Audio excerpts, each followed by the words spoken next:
no trouble.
What the hell?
Max Payne has nowhere left to go. We are very close to capturing him. You'll get a full statement then. Right now, I've got better things to do, ma'am. That was Deputy Chief Jim Rivera from the NYPD with no further comment at this time. Apart from his suspicious food habits, I figured Bravura to be one of the good guys. Fate had just dropped us on different sides in this. But when it came to capturing me, he was way out of his league. I had already ditched the cops a couple of rooftops back. For now.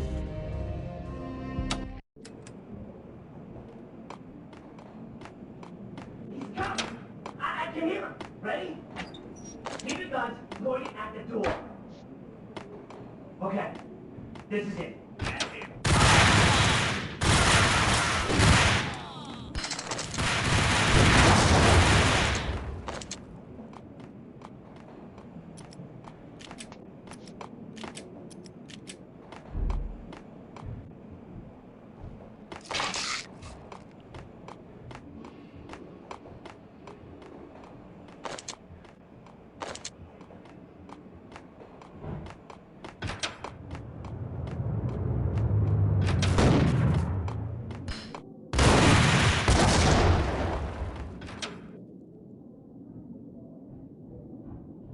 Open, goddammit! Payne! I'll kill you, you lousy freaking cop!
Cogniti ran out of steam in a dead-end alley with steam boiling out of the sewer grates like all the fires of hell were burning high beneath us.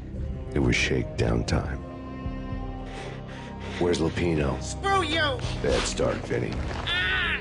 Police brutality! I rate pretty high on that. You can't just hurt me in cold blood! Just keep telling yourself that. Listen good, Candyman.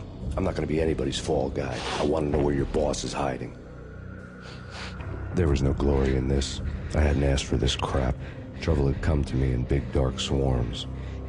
The good and the just were like gold dust in the city. I had no illusions. I was not one of them. I was no hero. Just me and the gun and the crook. My options had decreased to a singular course. I'll tell you, just don't hurt me no more! Lupino's at Ragnarok, the nightclub! Book me! Take me, haul me to the freaking jail, just don't hurt me!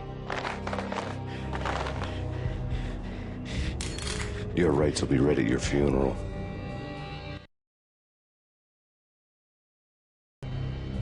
Ragnarok was Lupino's private nightclub, a den of drugs built into an old theater. I knew what waited inside. V-head junkies ready to explode in random acts of senseless violence. And Lupino's goon squad, the worst stone-cold killers this side of hell. Ragnarok was as inviting as a headache, flickering and flashing to a machine gun beat. The belly of the nightclub was a gothic theme park that began with bondage games and led to the nasty stuff from there. As subtle with its dark message as a cop killer bullet through the heart. Like father, like son. Just like Jack Lupino.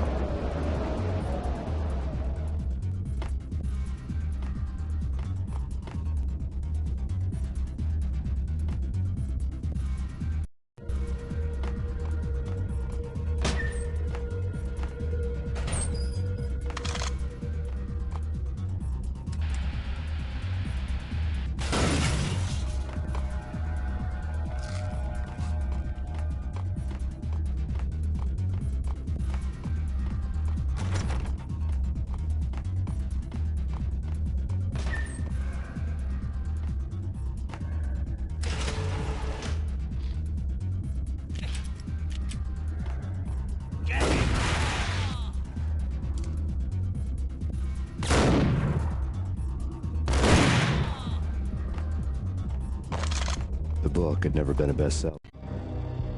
Given the setting, I was surprised to find that somebody had been passing time reading. The paperback was entitled, The Age of Murder and Storm. The blurb on the back mentioned Norse mythos and Ragnarok, the end of a Viking world with a terrible winter that covered the earth in ice, when vile crimes were rampant and all humanity lost. I could see how somebody impressionable might get it into their head that we were at the end of time. I was also beginning to see what the nightclub and its owner were all about.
On the occult.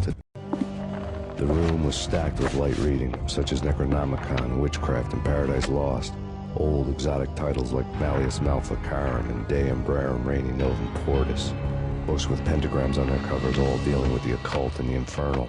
Lying between stacks of horror videos and a couple of Ouija boards. The only thing I could take seriously was the thought of Lupino taking it seriously. He had been spending a lot of time getting intimate with the guy downstairs.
The backstage area led to Lupino's inner sanctum.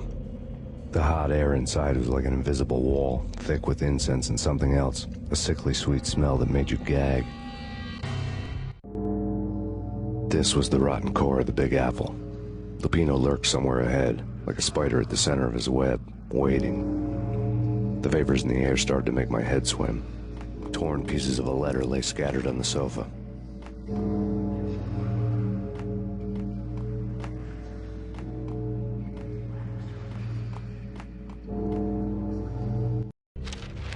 Punchinello had threatened Lupino in writing. The note had been torn to pieces, bloody fingerprints all over them. Don't want you to think that one of my boys is not playing with a full deck. Shape up, Jack. We are running a business here. I'd hate to send the trio to strong-arm you. The trio were the Don's notorious henchmen. It was obvious that Lupino hadn't been intimidated by the threat. Lupino's notes covered the table. Jack Lupino was crazy, all right. The table was scattered with notes of demented arcane nonsense written in rusty blood. A mishmash list of demons, devils, and dark gods evoked. Beelzebub, Asmodeus, Baphomet, Lucifer, Loki, Cthulhu, Lilith, Hela! Blood given to you all. He was after that old Faustian deal. Your soul for power and fortune. Just sign in the dotted line with your blood. Lupino's notebook lay on the pedestal. Jack Lupino was crazy, all right. Mythic wolves, let loose to devour the sun and the moon. Lupino is the wolf. I'm Mr. Beast, the big bad Fenris wolf. I'm the end of the world man, wearing the flesh of fallen angels. After Y2K, the end of the world had become a cliché. But who was I to talk? A brooding underdog avenger alone against an empire of evil, out to right a grave injustice. Everything was subjective. There were only personal apocalypses. Nothing is a cliché when it's happening to you.